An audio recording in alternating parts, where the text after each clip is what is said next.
سب سے پہلے تو یہ بتائیے کہ آج کی جو تازہ ترین صورتحال تھی، پریکٹس اینڈ پروسیجرز ایکٹ کا جو سارا رول تھا، اسٹیبلشمنٹ رولز وغیرہ تھے، وہ 5-6 کی جو ایک بالکل ہی ایک چھوٹا سا فرق تھا، اس سے یہ منظور ہوا ہے۔ آپ لوگوں کو بھی لگ رہا ہے کہ یہ تقسیم ہے جو نظر آ رہی ہے اور بڑا اوپن اس کا اظہار ہو رہا ہے، ججز خط لکھ رہے ہیں،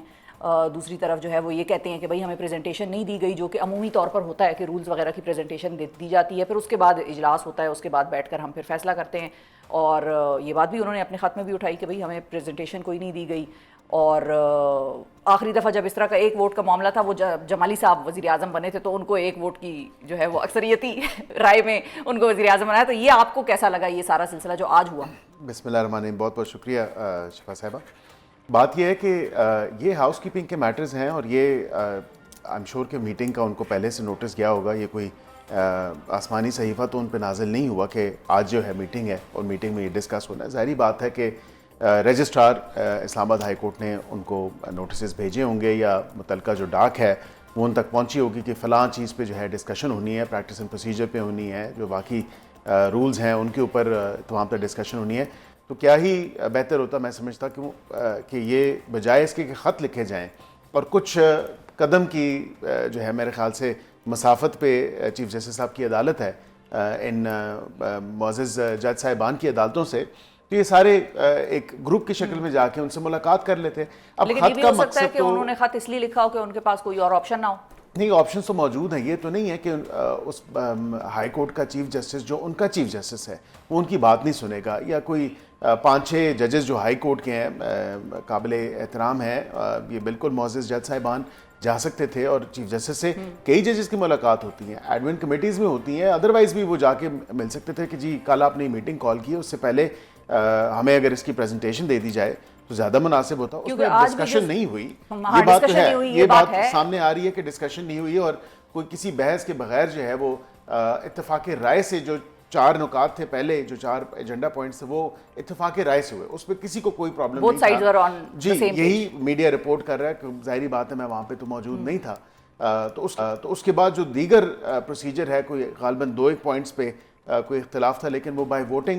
ووٹنگ آف میجورٹی میرے خیال سے وہ ڈیسائیڈ ہوا ہے کہ جس چیز کو انہوں نے پاس کیا، کیونکہ جن ججز نے اینٹی میں ووٹ ڈالا ان کا اصل میں گلہ ہی یہ تھا، وہ کہتے ہیں کہ چیف جسٹس صاحب نے اس پہ بحث نہیں کرائی اور صرف 35 منٹ کے اندر وہ اجلاس جو تھا وہ بلا کر ختم ہو گیا۔ سو یہی ان کا گلہ تھا کہ اس پہ بحث ہونی چاہیے تھی۔ لیکن اس پہ پھر وہ وہاں پہ جب بیٹھے ہوئے تھے، جب فل کورٹ میٹنگ تھی، تو پھر ان کو وہاں پہ وہ اعتراض اٹھانا چاہیے تھا یا واک آؤٹ کرنا چاہیے تھا۔ ظاہری بات ہے میڈیا بھی اس کو کور کر رہا تھا، تو 100 طریقے ہیں خط لکھنے پہ، تو وہ خط لکھ دیتے ہیں، اور یہ ایک نہیں کئی دفعہ خط لکھتی ہے انہوں نے، پر ان خطوں کا فائدہ کیا ہوا؟ مناسب زیادہ میں ایک ایز اے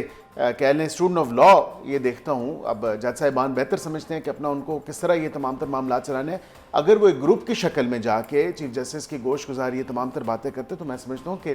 بالکل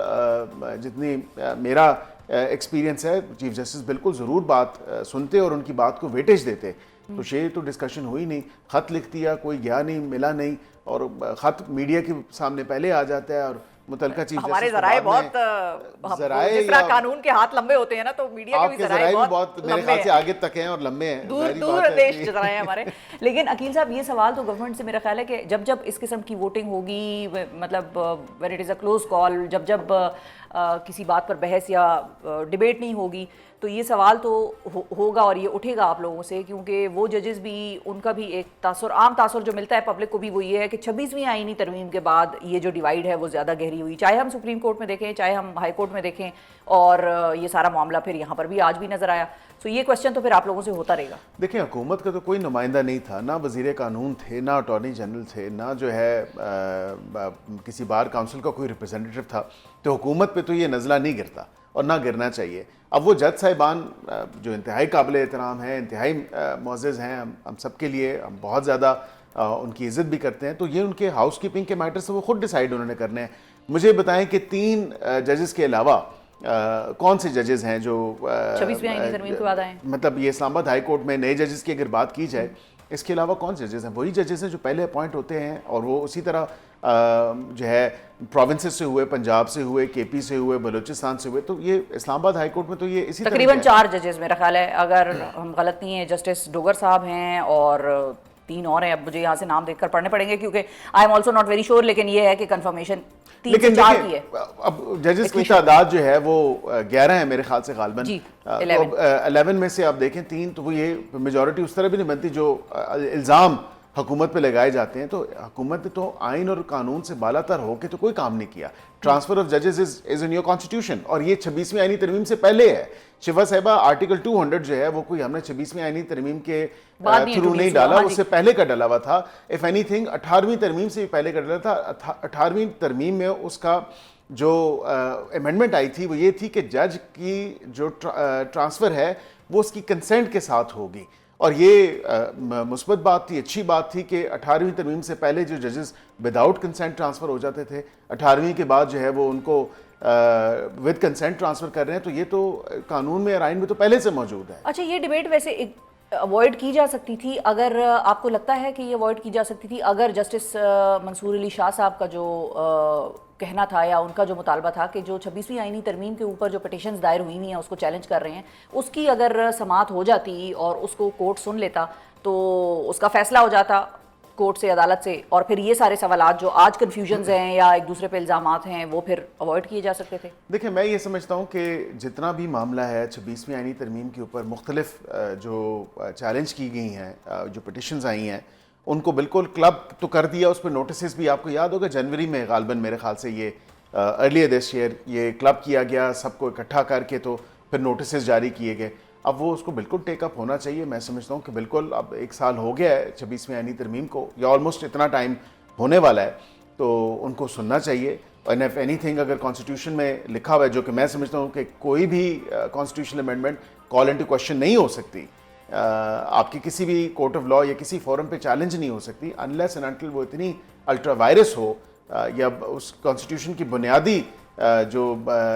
شکیں ہیں اس سے متصادم ہو. تو وہ متصادم تو نہیں ہے. اب یہ بتائیں کہ پارلیمنٹری, لیکن آج ایک اور وکیل بھی میدان میں آئے ہیں جو آپ کے ہی سیاسی مطلب وہ پیٹی بھائی ہیں, سیاستدان ہیں, مصطفیٰ نواز کھوکھر صاحب, وہ بھی آج انہوں نے بھی یہ اعلان کیا, انہوں نے کہا میں بھی اس کو چیلنج کرنے کے لیے کورٹ میں جاؤں گا 26ویں آئینی ترمیم کو. تو بالکل جائیں, ان کی بھی وہ پٹیشن کلب ہوگی, اور میں سمجھتا ہوں